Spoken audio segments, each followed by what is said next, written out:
სამწუხაროდ ახლა გეთანხმებით ესია გერმანიაში, ამერიკაში შეაქვთ ახლა 1 ლარი, 1 დოლარი, 2 დოლარი, 10 евро, 10 евро პარტიის წევრებს გადამჭერებს ბრიტანეთში. ყველგან ესია თვითონ მომხრე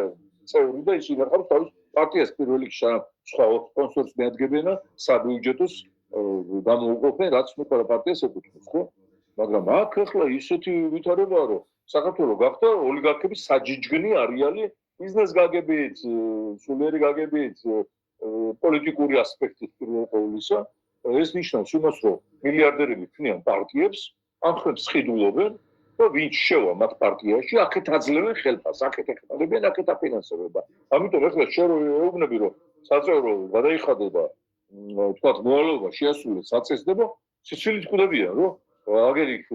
ჩემ მეზობელი იმაში ახალ მარჯვენეებში თუ მრეწველობა გადაარჩენ საქართველოს თუ ასლანაბაძესთან და თუ ხაზარაძესთან და 100 იღებს წევრობაში თვეში და მე ხა ახეთ მთხოვ ფულს აი უკუღმა დადგა ყველა ღირებულება მსოფლიოში აღიარებს უკუღმა დადგა